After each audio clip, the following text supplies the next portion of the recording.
أعوذ بالله من الشيطان الرجيم بسم الله الرحمن الرحيم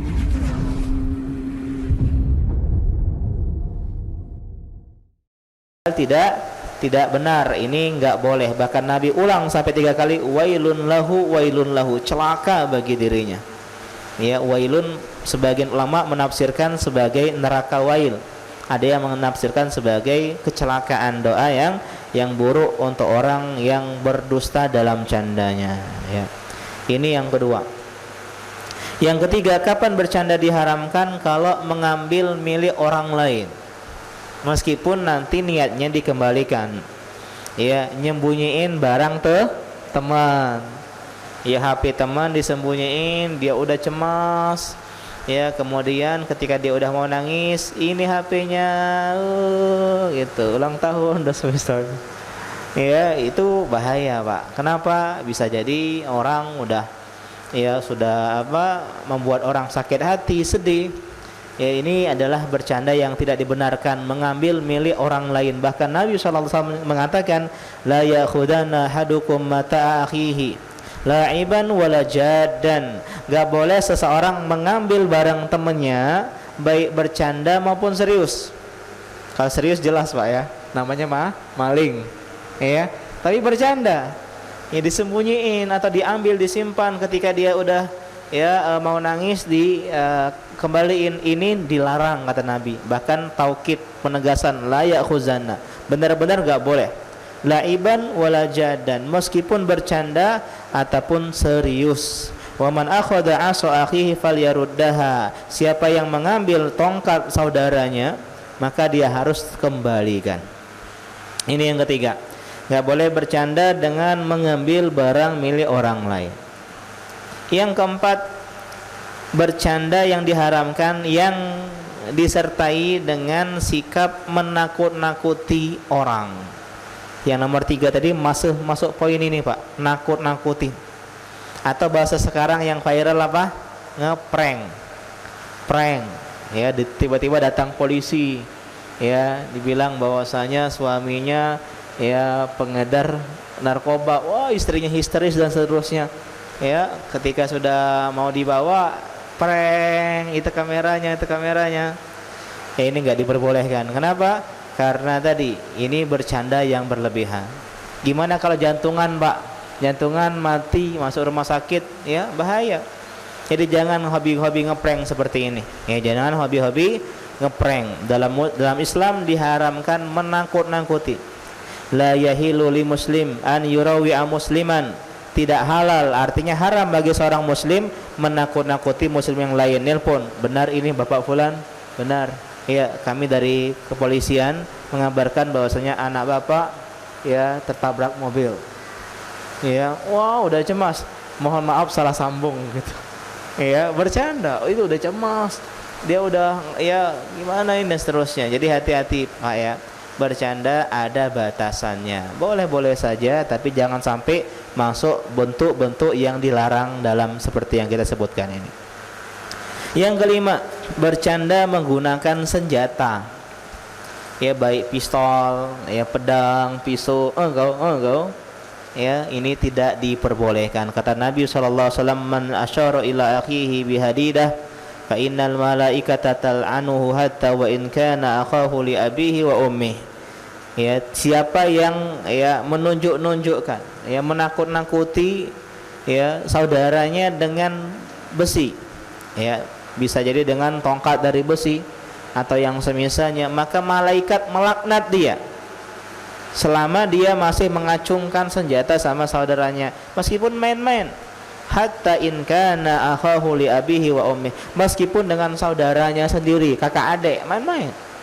Baik kakak saudara kandung, saudara seibu, saudara seayah. Kita jarang dengar istilah saudara seibu dan seayah, karena biasanya orang tua kita jarang poligami, Pak. Ya, orang kita jarang poligami. Kalau biasa di Arab situ, kalau poligami dia punya punya saudara seayah, beda ibu satu ayah. Ibu kita kalau udah jadi janda kadang nggak nikah lagi. Di Indonesia Nusantara adatnya begitu. Janda udah janda, Ya padahal ya nggak masalah dia janda kemudian menikah lagi dengan laki-laki yang lain, kemudian lahirlah seorang anak, itu namanya saudara seibu. Ya. Ini hadis yang pertama. Hadis yang kedua masih berkaitan dengan menggunakan senjata. Kata Nabi SAW, la yushiru ahadukum ila akhihi bisilah. Kalau tadi kan besi. Kalau sekarang nggak boleh orang menunjuk-nunjuki, mengarahkan kepada saudaranya senjata. Ini silah, bisa pedang, ya bisa tombak, bisa pistol, AK-47, granat, ya, dan semisalnya. Fa innahu la yara ahadukum la'alla syaitana yanzi'u fi yadihi fayaqau fi hufratin minan nar. Karena bisa jadi ya setan itu mencabut senjata tersebut, akhirnya apa? Kepleset, bahasa kita terlempar, terhunus, dan akhirnya kita masuk ke dalam lubang dari neraka Allah Subhanahu wa taala, waliyazubillah. Ya. Ustadz, ini kan tidak sengaja, tetap ada unsur sedikit kesengajaan.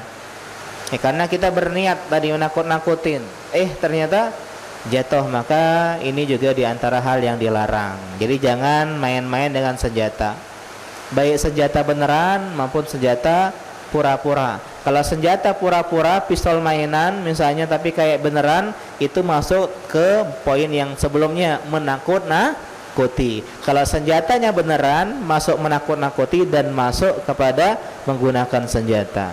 Ya. Dampaknya, dampak bercanda yang diharamkan kata para ulama, merusak persaudaraan. Karena hadis kita masih berkaitan dengan persaudaraan.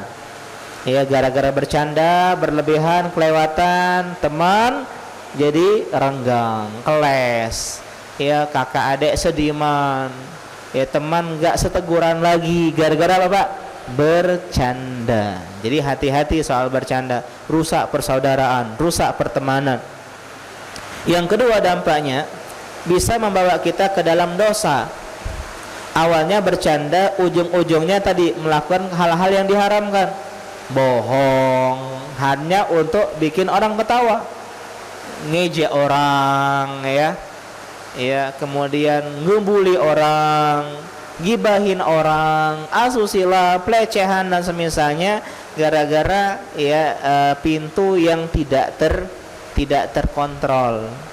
Bercanda awalnya bagus, candaannya cuman karena tadi ya sebagaimana bumbu, ya bumbu kalau semakin banyak keasinan Pak.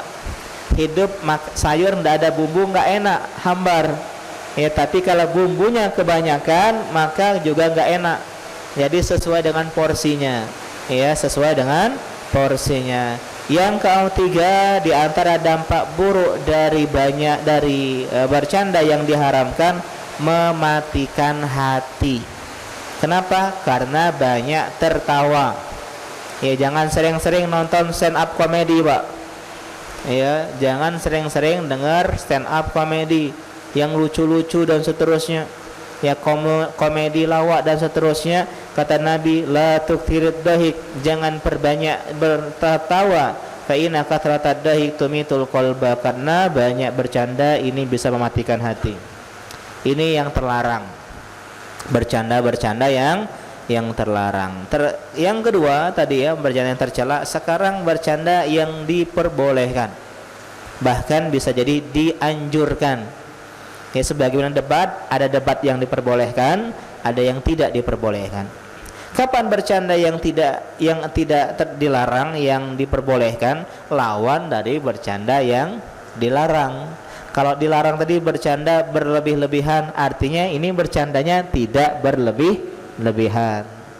Yang dilarang bercanda banyak, sering bercanda, ini sesekali bercanda.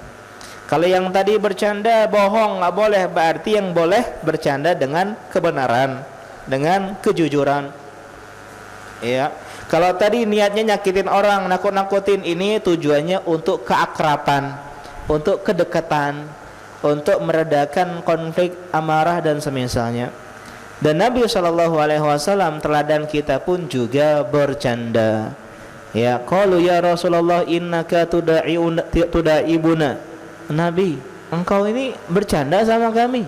Kata Nabi, inilah aqulu ila haqqan. Iya, Aku bercanda sama kalian, tapi yang aku ucapkan adalah kebenaran. Kebenaran. Jadi apa adab-adab atau kriteria ya diperbolehkannya bercanda? Yang pertama, bukan dalam masalah agama. Ya, tidak dalam masalah agama. Seperti pernah dulu ya ada orang bikin konten ya sholat di samping jilbab, di samping kipas angin. Ya, kipas anginnya dikasih mukena, Pak. Jadi ketika salam tuh barengan sama kipas anginnya. Assalamualaikum warahmatullahi. Assalamualaikum warahmatullahi. Khawatirnya itu main-main dalam agama. Ya, atau yang seterusnya. Ya, atau pakai cadar. Ya, challenge buka cadar. Ketika buka laki-laki ternyata laki-laki berkumis berjenggot. Orang ketawa, takutnya itu mencela ya cadar dan seterusnya. Jadi jangan dalam masalah agama. Yang kedua, jujur, benar. Yang dikisahkan adalah kisah yang benar, bukan kisah yang bohong.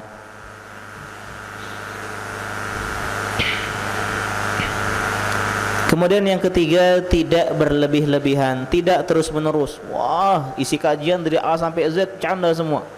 Tapi kadang sesekali ada candaan di tengah-tengahnya. Ya, atau misalnya kalau ngobrol nongkrong selalu bercanda, ini juga tidak dibenarkan. Yang keempat, waktu dan tempatnya tepat. Ya, jangan bercanda di dalam bandara, Pak. Bom. Nah, ini masuk kantor polisi. Ya, bercanda tidak di waktu yang tepat. Bercanda di pengadilan misalnya. Ya, lagi hakim memutuskan serius-seriusnya tapi bohong. Nah, ini ya. Jadi ada tempat-tempatnya. Ketika orang tua lagi serius sama kita, jangan kita candain dan seterusnya ya. Dan yang terakhir, tidak mengandung unsur keharaman seperti yang kita sebutkan tadi. Ya, tidak menyakiti orang, tidak mencela, tidak ngejek, tidak cemooh, tidak ghibah, tidak asusila, tidak pelecehan dan yang semisalnya. Dan punya manfaat bercanda seperti ini. Di antara manfaatnya adalah memecahkan masalah, meredam konflik. Ya, ketika sedang konflik, ya udahlah, nggak masalah. Ya, Umi kalau marah-marah, ya misalnya dicandain, ya. Atau misalnya ketika sedang sesuatu yang orang-orang sedang serius, ya mau berantem sudah, ya kita candain agar mereda amarahnya. Ini di antara manfaatnya. Yang kedua, bisa berpahala, Pak. Ternyata bercanda bisa berpahala. Kapan? Kalau menghibur orang. Orang itu menjadi senang, bahagia dengan candaan kita, bisa jadi dapat pahala. Ya, memasukkan kebahagiaan ke dalam hati seorang muslim, dan juga bisa menarik simpati, melunakkan. Karena orang itu senang dengan orang yang humoris. Kalau serius terus gak pernah bercanda, orang ya pada jaga jarak. Ya, karena itulah Nabi pun sesekali bercanda dengan para sahabat, dengan istrinya. Kalau rumah tangga nggak ada candaan terus ya kurang kurang indah. Hidup juga begitu. Jadi perlu sesekali bercanda. Jangan serius terus, tapi jangan banyak bercanda. Yang terakhir ini mempertajam hati, kepekaan ya, dan kecerdasan otak. Kata para ulama, tanda orang merespon kita, memahami ucapan kita adalah merespon candaan kita.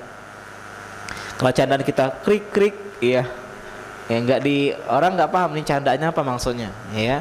Berarti dia kurang menangkap. Tapi kalau dia nangkap ini sedang bercanda, maka ini tanda dia intuisinya tajam dan semisalnya. Nah, sekarang kita melihat bagaimana contoh, beberapa sedikit saja contoh candanya Rasulullah sallallahu alaihi wasallam. Di antara canda Nabi sallallahu alaihi wasallam, yang pertama kepada keluarga beliau, istri beliau. Ya, beliau pernah lomba lari. Ketika awal-awal mungkin nikah, ketika Aisyah sedang kurus, ya, itu lomba lari Nabi kalah. Ya, dan orang Arab itu, Pak, kalau sudah nikah perempuannya semakin gemuk, karena tanda mereka itu sukses, menjadi suami yang sukses, bisa menggemukkan istri. Ya, jadi istri orang Arab itu kalau belum nikah kurus-kurus, langsing-langsing. Kalau udah nikah ibu-ibunya gemuk, gemuk-gemuk. Jadi bersyukurlah bapak-bapak yang punya istri yang gemuk, tandanya bisa membahagiakan istri. Ya, ketika Aisyah sudah agak sedikit berisi, ya diajak lagi lomba lari oleh Nabi Shallallahu Alaihi Wasallam. Ingat usia Nabi ketika nikah dengan Aisyah itu kurang lebih 51 atau 52 tahun. Lomba lari itu umurnya 50 tahun, Pak. Apalagi yang umur 25, pengantin baru dan seterusnya. Kemudian menang Rasulullah Shallallahu Alaihi Wasallam. Nabi bilang apa? Hadhihi bitilkas sabaqah, ya, satu sama, satu sama, atau ini adalah pembalasan atas kekalahan yang dulu. Ya, sekarang saya bisa membalas kekalahan saya. Ini kan bercanda, lomba lari dengan istri dan semisalnya. Pernah suatu ketika biasa Pak rumah tangga sedikit kles, Aisyah marah sama Nabi, ngangkat suara. Ketika itu Abu Bakar As-Siddiq, beliau kan ayahnya Aisyah, ya mau ke rumah Nabi. Dia dengar anak gadisnya ngangkat suara di hadapan Nabi, emosi, marah. Masuk rumah mau ditempelengnya Aisyah. Ya, tapi ditahan oleh Nabi Shallallahu Alaihi Wasallam. Aisyah malah sembunyi di belakang badan Nabi Shallallahu Alaihi Wasallam. Kemudian kesellah Abu Bakar Siddiq, akhirnya dia keluar rumah. Ya, kemudian kata Nabi, nah kan, aku nyelamati kau dari budak itu, bahasanya ya, artinya aku menyelamatkan dirimu dari orang tadi. Ya, jadi ini candaan. Berapa hari kemudian Abu Bakar Siddiq main lagi ke rumah Nabi Shallallahu Alaihi Wasallam. Dia dapati Aisyah dan Nabi sudah damai, sudah bai'ah. Kata Abu Bakar Siddiq, ya Rasulullah, ya tolong masukkan aku ke dalam perdamaian kalian berdua, sebagaimana ya kalian masukkan aku dalam pertengkaran kalian berdua. Ya, jadi sebagaimana kalian tadi ya bertengkar ngajak aku, bahasanya damai juga tolong ajak aku. Kata Nabi, iya kami sudah ya kerja lakukan dan seterusnya. Ini antara canda Nabi Shallallahu Alaihi Wasallam. Aisyah dipanggil apa? Aish. Ya, sebagian candaan orang Arab itu mengubah nama dengan ya sebutan yang lucu, ya, atau bisa disingkat, ya bisa disingkat, ya, contohnya Anas jadi Unais, ya Unais, ya Anas kecil begitu, atau Aish dan seterusnya. Ya, jadi sesekali manggil ya pasangan dengan panggilan yang lucu. Misalnya namanya Khadijah, Ijah gitu ya. Ijah gitu. Atau yang semisalnya, ya. Selanjutnya, Nabi pernah mendapati Aisyah mengeluh sakit kepala. Wa ra'sah, aduh kepalaku pusing. Kata Nabi, aduh aku juga pusing kepalaku. Ya, tapi tenang Aisyah, kalau kau pusing kepala enggak masalah. Kalau engkau meninggal, ya akulah yang nyolatin kamu, yang mandiin kamu, yang ngafadin kamu, yang makamin kamu, ya. Jadi aman loh. Ya, sambil bercanda ini. Kata Aisyah, kalau aku meninggal kau lemak sambil bini kau yang lain gitu katanya. Ya, kata Aisyah, engkau ya bisa bermain sama istri-istrimu yang lain, ya. Nah, Nabi waktu itu pusing kepalanya dan benar pusing, dan di pusing itulah Nabi SAW kelak akan ya meninggal dunia. Jadi itu di akhir bulan Safar tanggal 12 Rabiul Awal beliau SAW wafat. Ini di antara contoh-contoh ya Nabi bercanda dengan istri beliau. Kemudian sama anak kecil pun Nabi suka bercanda. Ya, Nabi pernah ya seperti kisah Mahmud, ya seorang sahabat namanya Mahmud, usianya 5 tahun dulu. Usia 5 tahun oleh Nabi ya dari ember ya ambil air, kemudian disemburkan airnya ke arah si Mahmud yang kecil. Gitu bahasanya. Ya, tapi Allah alam ada yang bilang ini jauh jaraknya. Jadi kayak main tembak-tembakan air tapi pakai mulut. Begitu. Ya, sama anak-anak. Jangan malu.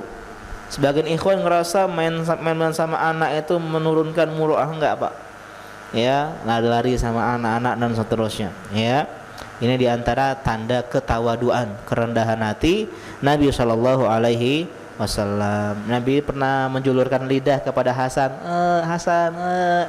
Nah, jadi Hasan pengen ya megang lidah Nabi Shallallahu Alaihi Wasallam. Jadi datang begitu sama cucu, main sama cucu. Ini diantara bentuk bercanda. Juga pernah ketika beliau suruh Anas bin Malik kan pelayannya Nabi, khadimnya Nabi, disuruh suatu keperluan, misalnya beli cabai, ya misalnya beliin cabai di warung. Ternyata nyangkut anak-anak, Pak, nyangkut. Ya, disuruh beliin cabai, di tengah jalan dia teman-temannya main bola, nonton dulu main bola dia. Nabi nunggu, mana nih Anas nggak pulang-pulang. Ya, disusul, ternyata dia sedang melihat teman-temannya pada main. Kata Nabi sambil ketawa, ya Unes, gimana udah dibeliin belum cabenya, bahasa kita. Oh ya Rasulullah, maaf, dia baru pergi. Ya nggak marah. Kalau kita, nah kau nih, gitu ya, dan seterusnya. Kemudian selanjutnya adalah panggilan Unais tadi atau Zul Uzunain, wahai pemilik dua telinga dan semisalnya. Atau Abu Umair ketika sedang kehilangan burungnya, burung kecilnya mati, dia sedih. Ya, Nabi bilang, ya Abu Umair, ma fa'alan Nughair. Abu Umair, ya si burung kecil sedang ngapain ya, apa kabarnya ya, gitu. Jadi bercanda dengan anak-anak kecil juga dikerjakan oleh Nabi Shallallahu Alaihi Wasallam. Begitu juga kepada para sahabat. Ya, sahabat ada yang dipanggil Abu Turab, Ali bin Abi Thalib. Abu Turab karena dia sedang berantem sama istrinya Fatimah, ya pergi ke masjid, ya baring-baring di teras masjid, kena debu, kena tanah, dipanggil Abu Turab. Atau ada seorang budak atau mantan budak yang ketika lagi safar, ya dia itu tugasnya mikul barang-barang teman-temannya yang nggak kuat lagi. Ya, jadi kalau sebagian orang tuh ada yang memang dia punya fisik yang mungkin lebih kuat, ya. Kalau kami daki gunung misalnya, kalau ada teman-teman yang nggak kuat, dia yang 2 tas pegang nggak gitu. Ada lagi yang nggak kuat 3 tas dipikulnya. Kemudian dia ketika Nabi lihat, masya Allah, ya kamu sekarang, kamu kali ini sebagai safinah. Safinah itu artinya perahu, kapal yang memiliki banyak muatan. Masya Allah, jadi kapal hari ini ya gitu. Kapal ini artinya membawa muatan yang banyak, sehingga dia dijuluki dengan safinah.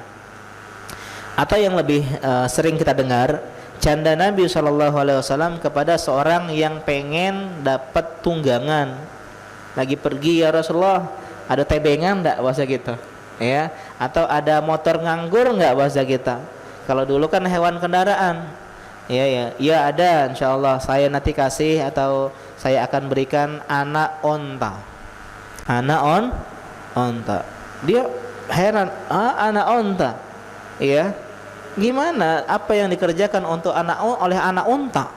Anak onta nggak bisa bawa saya, gitu. Maksudnya ini masih anak-anak. Kata Nabi SAW, bukankah ya onta yang gede itu juga anak onta? Ya kan? Kayak bapak anaknya manusia, ya anak manusia. Bukan anak gajah, kan anak onta. Jadi meskipun kita itu udah tua, kita statusnya sebagai anak orang tua kita, ya. Jadi anak-anak maksudnya anak orang tua. Jadi bermain kata seperti ini, ya.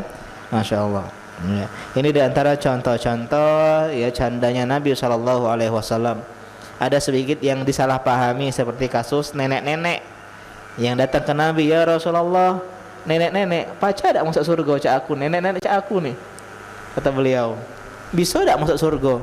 No, nek tidak baca, ya, nangislah nenek itu, ya, langsung pergi dia, dipanggil nek, maksudnya nenek-nenek nggak masuk surga, ya, karena kalau surga sudah jadi orang yang muda, tidak ada nenek-nenek di surga. Jadi semua orang kalau masuk surga itu umurnya apa? Kurang lebih 30-an. Ya 33 ada yang bilang 31. Ya umur-umur matang dan gantengnya seseorang. Jadi yang masih umur 25 merasa belum ganteng, mungkin gantengnya 31, Pak. Yang sudah lewat sudah ya. Sudah lewat sudah dan seterusnya, ya. Jadi ini diantara apa? Diantara adab tentang bercanda. Wallahu taala alam. Ini hadis yang ke-18. Kita lanjutkan sekarang hadis yang ke-19. Jadi intinya hadis yang tadi, jangan bercanda yang dilarang, jangan berdebat yang dilarang, dan jangan bersumpah palsu. Kemudian hadis yang ke-19. Qala al-mu'allif ya rahimahullahu taala ya al-hafidz Ibnu Hajar fi kitabih Bulughul Maram wa an Abi Sa'id Al-Khudri, dari sahabat yang mulia Abu Sa'id Al-Khudri radhiyallahu taala anhu. Beliau juga termasuk sahabat yang banyak meriwayatkan hadis dari Nabi sallallahu alaihi wasallam. Qala Rasulullah sallallahu alaihi wasallam, khoslatan, Nabi bersabda, ada dua sifat, dua karakter, la yajtami'ani fi mu'minin, yang tidak akan mungkin bersatu berkumpul di diri seorang mukmin yang sempurna mukminnya, imannya. Al-bukhlu wa su'ul khuluq.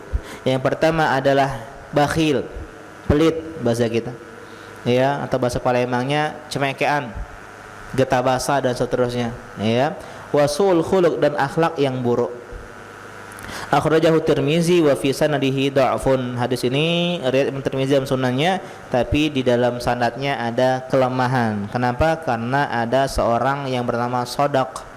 Anda bilang Sodaqah ibn Musa, yang kalau dia meriwayatkan hadis cuma satu dari jalurnya, maka hadisnya menjadi dhaif, lemah, karena dia orang yang jelek hafalannya. Jadi Pak, perawi hadis itu bukan cuma soleh, bukan cuma bertakwa, tapi juga harus kuat hafalannya. Artinya orang-orang yang masuk ke dalam perawi kitab Sahih Bukhari itu Masya Allah, ya, udah memiliki dua sifat ini, ya, hafalannya kuat, kemudian ya dia juga orang yang terpercaya, amanah keagamaannya, orang yang bagus agamanya dan bagus hafalannya. Kalau ada orang yang soleh, Masya Allah, rajin ibadah, bertakwa, tapi dia nggak kuat ngafal manjada wajada, besoknya manjada wujida, ya.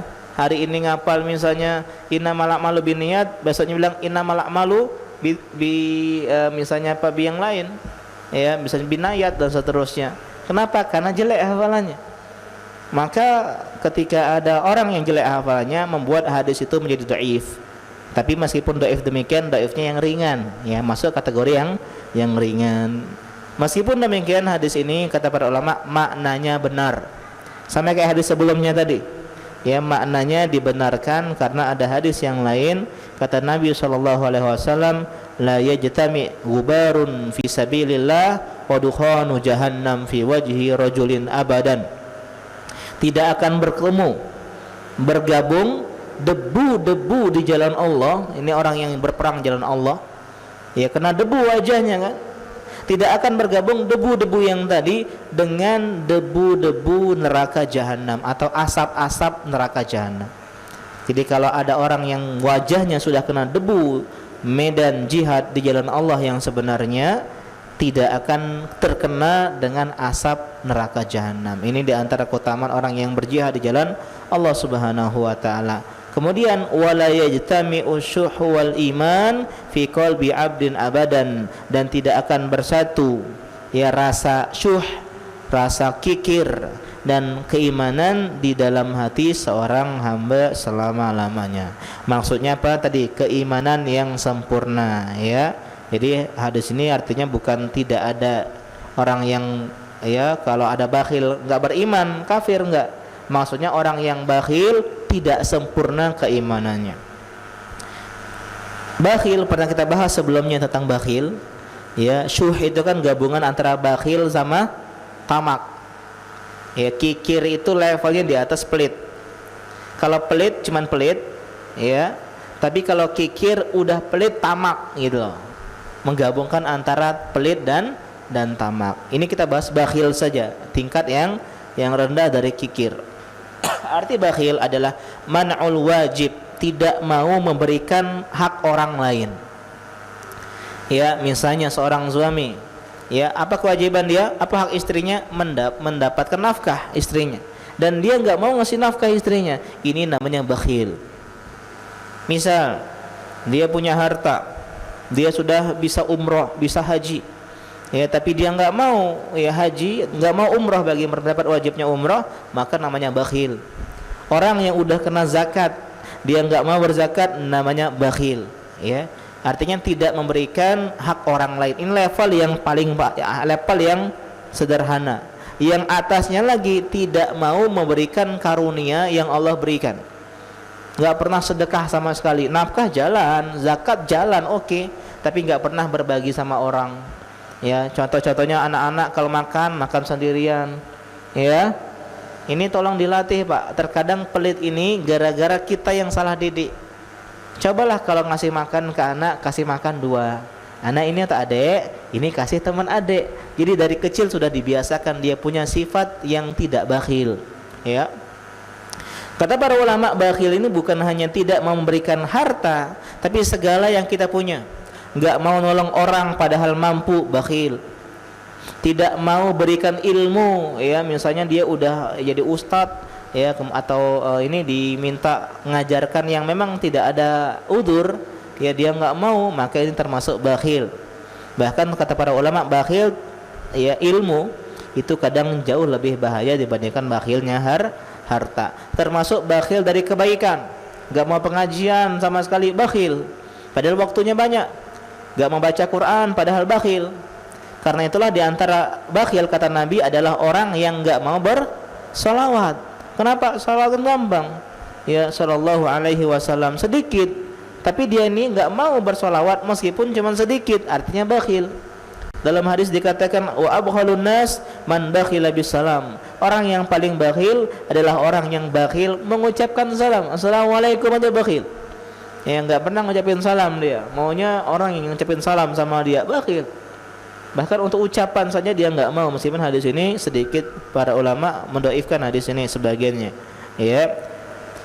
Dan Al-Quran menyebutkan, Pak, bakhil ini bukan main-main, bisa berujung kepada neraka. Kata Allah dalam surah Al-Mudaththir 44 ketika menyebutkan ciri-ciri sebab kenapa orang masuk neraka sakor, masalakakum fi sakor, di antara ucapan mereka adalah walam nakun nut'imul miskin. Kami ini bakhil, enggak mau memberikan makan ke orang miskin. Ya. Jadi belajarlah memberi. Harta enggak dibawa mati. Harta yang kita miliki, ya, mali, kita pernah bahas hadis ini di kitab Zuhud, ya, adalah harta, ya, yang dimiliki, yang kita makan jadi kotoran, yang kita pakai jadi usang, ya, dan yang kita sedekahkan. Adapun yang kita simpan itu bukan harta kita, harta siapa? Harta ahli waris kita. Ya, jadi yang kita simpan itu bukan harta kita, tapi 3 tadi, ya, yang kita makan jadi kotoran, yang kita pakai jadi usang, yang awet adalah yang kita sedekahkan. Belajarlah. Bahkan ada level yang lebih parah lagi, Pak. Kalau tadi kan nggak mau ngasih orang, ini nggak mau nyuruh orang sedekah pun nggak mau. Di antara tanda atau orang yang mendustakan agama, wala yahudu ala ta'amil miskin, nggak mau nganjurin orang. Kalau kita kan, kalau ustaz kan mungkin ya masih mending, ya, misalnya kalau dia jarang sedekah, minimal ngajak orang sedekah, ayo donasi untuk masjid, ayo begini, ya, minimal dia ngajak orang kepada kebaikan. Ini orang yang bakhil, ngajak orang aja nggak mau. Ya, kalau kita kan nggak mau donasi, oke lah, pelit kita, nggak mau. Minimal kita nge-share, Pak. Minimal kita, ya, sampaikan, mau ini, begitu. Minimal jangan sampai bakhilnya kita tuh levelnya akut, begitu. Dan inilah sifat bakhil. Inilah sifat bakhil. Kata Allah Subhanahu wa taala, alladzina yabkhuluna wa ya'muruna an-nasa bil bukhli. Orang yang bakhil itu di antara sifatnya adalah nyuruh orang untuk ikut-ikutan bakhil. Sudahlah, enggak usah ambil sedekah, lemah aku simpen bae. Apa dia sedekah? Ya, kayu idak dan sedekah, sudahlah, simpen bae untuk anak kau, untuk kau beli apa, sudah salah. Nah, ini di antara ciri-ciri orang bakhil. Bukan hanya bakhil untuk dirinya, dia memprovokasi teman-temannya, keluarganya untuk punya sifat yang sama, ya. Kita insyaallah lanjutkan setelah azan. Assalamualaikum warahmatullahi wabarakatuh. Wa alihi wa ashabihi wa wala hawla wala quwwata illa billah. Kita masih bahas tentang bakhil. Jadi di antara sifat seorang mukmin ya adalah menjauhi kebakhilan. Dan memang ini berat, Pak. Karena melawan sifat manusiawi kita. Manusiawi kita itu sulit berbagi. Ya kalau pengen harta ya kita berat untuk berbagi. Tapi disitulah ya perjuangan itu ketika melawan ya atau out of the box ya, anti mainstream. Ikan yang hebat adalah ikan yang bisa melawan arus. Dikatakan ghuraba. Kenapa ghuraba, Pak? Orang-orang yang berbuat baik di tengah orang-orang yang berbuat buruk. Jadi ketika lingkungan, kondisi menuntut dia untuk berbuat bakhil, dia malah berbuat dermawan, itulah ya sebuah keutamaan.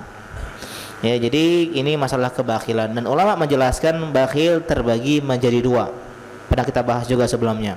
Bakhil terhadap diri sendiri dan bakhil terhadap orang lain. Ya, parahnya ada orang yang untuk diri sendiri pun bakhil, Pak. Simpan uang terus kerjaannya. Ya, disimpan uang, kalau sakit nggak mau berobat, baju nggak mau beli baju yang baru, bajunya lusuh-lusuh. Ya, pokoknya dia hanya pengen nabung, Pak. Gak pernah makan kesukaannya sesekali sama istri, nggak pernah. Gak pernah sesekali have fun sama istri, mungkin liburan kemana, nggak pernah. Ya padahal uangnya banyak, itulah. Kalau nggak ada uang ya bukan bakhil namanya. Ya tapi ya makanya duit. Ya ini ada ini, Pak. Tapi artinya apa? Artinya ini orang yang kata para ulama lebih parah di dunia, ya seperti orang miskin, ya.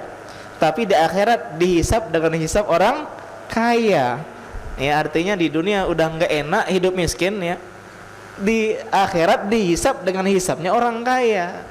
Jadi boleh sesekali ya kita menampakkan asar nikmat Allah untuk kita. Misalnya kita punya baju yang ya bagus, ya. Untuk apa? Karena sebagai syukur, karena ya Allah berikan kita harta dan semisalnya, ya. Dalam hadis dikatakan innallaha azza wa jalla idza an'ama 'ala 'abdin ni'matan yuhibbu an yara asara ni'mati 'alaihi.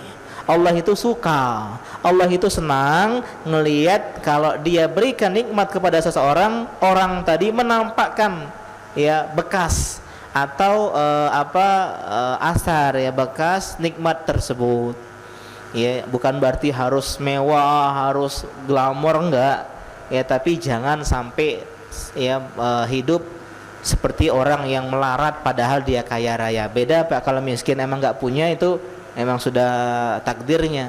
Tapi ini ya uang di rekening mungkin digitnya 2, ya belasan juta, 20 juta. Tapi bajunya 15 tahun enggak ganti-ganti. Ya atau misalnya ya jarang ya makan yang enak, makannya cuman ya kayak orang Cina, orang Tiongkok situ yang makannya cuman garam, kemudian tempe tahu. Sedangkan numpuk harta. Ketika meninggal udah hartanya enggak berguna. Ya, ingat Korun, orang yang paling kaya. Kita pernah bahas sebelumnya. Di Prabu Mulih pun kalau ketemu harta di dalam tanah punya siapa, Pak? Karun, harta Korun, Pak. Yang namanya. Saking banyaknya harta istilahnya. Tapi apakah bermanfaat untuk dirinya? Enggak. Justru bermanfaat kapan? Ketika harta tersebut kita gunakan untuk kebaikan. Ya, ada seorang dermawan, pernah saya singgung sebelumnya, diwawancarai, "Pak, kenapa Bapak bisa dermawan seperti ini?" "Oh, dermawan bagaimana?" Katanya, "Saya ini justru pelit. Karena saya tahu harta sebenarnya, harta milik kita adalah apa yang disedekahkan. Sehingga saya mau semua harta itu milik saya. Ya, saya sedekahkan semua biar milik saya." Inilah mindset yang Nabi bangun untuk Aisyah radhiyallahu taala anha. Nabi punya kambing nih, ya udah dipotong kambingnya, disuruh Aisyah bagi-bagiin.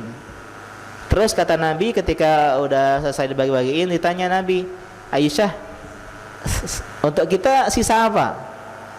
Ya, untuk kita sisa apa dari daging tadi? "Ya Rasulullah, sisa 1 kaki. Ya, 1 kakinya yang belum disedekahkan. Inilah sisa untuk kita." Enggak. Ya, kata Nabi nggak kayak gitu. Justru semuanya sisa kita, yang ini yang bukan milik kita.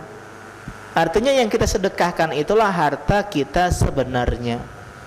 Jadi kalau kita selama ini hitung-hitung nih, ya, harta yang kita keluarkan untuk jalan Allah, beli buku agama, ya, digunakan untuk sedekah, untuk menafkahin anak istri, termasuk itu Pak, ya, itulah harta kita sebenarnya. Sedangkan harta yang kita simpan itu adalah harta, ya, yang harta yang bukan milik kita, milik harta ahli waris kita, yang sedang kita titipkan saja. Kalau kita meninggal, direbutkan oleh ahli waris kita. Jadi tolong kita lawan sikap ini, ya, dengan dermawan. Lanjut yang kedua, terhadap orang lain. Ini sudah jelas, ya. Wa man yabkhal fa inna ma yabkhal an nafsih. Kenapa Allah mengatakan siapa yang pelit, sesungguhnya dia itu pelit untuk dirinya sendiri. Ya enggak? Contoh orang yang enggak mau sedekah, dia itu pelit sebenarnya untuk dirinya sendiri, pelit dapat pahala. Jadi ketika seseorang enggak mau sedekah, katanya, oh enak banget orang lain dapat sesuatu. Sebenarnya kita itu juga pelit terhadap diri sendiri, nggak mau mendapat sesuatu berupa pahala. Jadi ketika seseorang menghalangi diri dari hartanya dari orang lain, sebenarnya dia sedang menghalangi pahala dari dirinya sendiri, sehingga kembali ke dirinya sendiri. Dan Nabi berlindung dari sifat bakhil. Allahumma inni a'udzubika minal jubni, ya, wal bukhli, dari sifat penakut dan dari sifat bakhil, ya. Dan bagaimana caranya? Latih Pak, enggak harus 1 juta, 5.000 belajar 5.000. Jadi ada 2 tipe istri Nabi. Satu yang kalau dapat uang tuh langsung, enggak pernah megang duit banyak, dapat sedekah. Ada tipe yang sedekahnya rutin tapi sedikit-sedikit, 5.000. Ada yang sekali sebulan, bahasa kita, sekali sebulan 0,5 juta. Nah, ada yang per minggu atau misalnya per hari, ya, per hari. Ada sebagian orang sedekah masukin ke amplop dulu Pak, biar tidak terasa berat. Kan 0,5 juta kan, ngapain tangan kita 0,5 juta? Oh udah, pacak beli bakso banyak ini. Cuman kalau 5.000 sehari, 5.000 masukin amplop, 5.000 lagi masukin amplop lagi, terus jangan diintip. Tapi kalau diintip ketahuan, banyak juga, jangan, ya. Ini celengan, agak celengan sedekah yang kalau bisa nggak kelihatan dalamnya. Jadi kita masuk 5.000 setiap akhir bulan dibuka semuanya, nggak bisa lihat, kita kasih ke orang misalnya atau yang membutuhkan dan seterusnya. Dan cara melatihnya adalah sisihkan sejak awal gajian. Minimal Pak, nggak usah banyak, 2,5% sesuai dengan nisab zakat. Kalau misalnya, ya, kita punya uang gajian kita 4 juta, berapa 2,5%-nya 4 juta? 4 juta 100.000. Iya, banyak 1.000 Pak. Punya uang 4 juta, 100.000, karena 2,5 itu 1/40. Jadi 4 juta dibagi 40, ya 100.000. 100.000 aja Pak yang punya gaji 4 juta. Tapi ini dirutinkan setiap bulan. Lama-lama naik 200, lama-lama naik 300. Setiap gajian sisihkan, ya, untuk misalnya pembangunan Al-Qudus, atau operasional Anwar, atau Al-Madinah, atau Istiqomah, atau Islam Tanjung Telang Darussalam. Pokoknya yang butuh, ya. Dan kalau bisa juga jangan sampai nggak ada untuk orang tua, ya. Ustadz 2,5, 100.000 sedikit nih Ustadz, aku nak 200, 100-nya untuk ibu. Bagus, untuk ibu, untuk ayah, ya, untuk adik, kakak, tambah lagi di awal. Jangan siso, tidak kata siso Pak, agak beberapa siso ku sedekah, jangan, tidak bersiso di depan. Dan anak kalau boleh sedikit sharing, bikin 3 pos yang didahulukan di depan. Yang pertama sedekah, dan ingat sedekah jangan ada maksimal, nggak boleh hitung sedekah. Pokoknya aku sedekah sebulan 300.000. Ya, kemudian ada momen misalnya teman kita sakit, sudahlah aku kan 300.000 sudah sedekahnya. Jangan, itu hitung-hitungan namanya. Dalam hadis dikatakan orang yang hitung-hitungan sama sedekah, Allah pun hitung-hitungan ngasih dia rezeki, Pak. Ya, al jaza bin jinsil amal. Tapi minimal boleh, minimal. Pokoknya setiap bulan minimal, artinya maksimalnya bebas. Minimal 300.000. Lebih dari itu bagus. Tapi minimal, bikin minimal. Nah, kemudian ada tabungan, Pak, tabungan ya darurat. Ini boleh kata ulama, sebagaimana kisah Nabi Yusuf alaihissalam ketika dia ya menakwilkan mimpi sang raja. Nabung sembako untuk 7 tahun, 7 tahun nabung sembako untuk 7 tahun kemarau, paceklik. Namanya apa? Dana darurat. Bahkan Nabi juga pernah bilang beliau punya makanan sembako untuk 1 tahun. Ya, untuk kebutuhan satu tahun, ya, gandum dan semisalnya. Jadi boleh minimal misalnya 100.000 tadi, 2,5% juga atau 5%. Ya, jadi ini dua hal, ya, dua hal yang kalau bisa di awal kita sisihkan untuk tabungan darurat, karena nggak tahu, Pak, bisa sakit, ya, anak butuh sekolah dan seterusnya, sebagai butuh ikhtiar kita. Yang kedua, jangan lupa sedekah. Kenapa orang bisa bakhil? Buruk sangka sama Allah. Kalau saya ngasih orang habis, kalau saya ngasih orang hilang, saya capek-capek kerja, dia lupa Allah itu tidak akan ya membiarkan orang-orang yang baik itu tidak dapat balasan, Pak, gitu loh. Harus paham konsep ini. Kita sedekah, ingat kebaikannya itu kembali ke kita. Manaqasat sadaqatun min mal, kata Nabi, sedekah tidak pernah ngurangi harta. Ya, justru bisa memberkahi. Yang awalnya gaji kita 4 juta, sedekah 0,5 juta, Allah dengan 0,5 juta sedekah tadi, Allah berkahi yang 3,5 tadi. Oh, masih bisa nyimpan, oh, untuk hal-hal yang baik. Tapi kalau 4 juta tidak sedekah dia, 4 juta itu habis, habis setelah 2 minggu habis. Tidak berkah. Tidak berkah. Ya, kemudian maksud para ulama adalah Allah ganti. Pasti Allah ganti, cuman gantinya nggak harus dengan harta. Sedekah diganti kesehatan, yang kalau seandainya sakit mungkin hilang duit kita. Nah, itu nah. Jadi jangan anggap rezeki itu hanya berupa harta. Maka latih diri kita untuk bersedekah. Jadi Roni Mansur ya. Jadi Roni Mansur malam ini. Intinya lawan kebakilan. Lawan kebakilan, ya. Gak masalah hidup kita sederhana, hidup kita gak kaya banget, asal kita sering sedekah, insya Allah hidup kita akan diberkahi oleh Allah Subhanahu Wa Taala. Orang-orang Arab jahiliyah itu kalau sedekah gak main-main, Pak.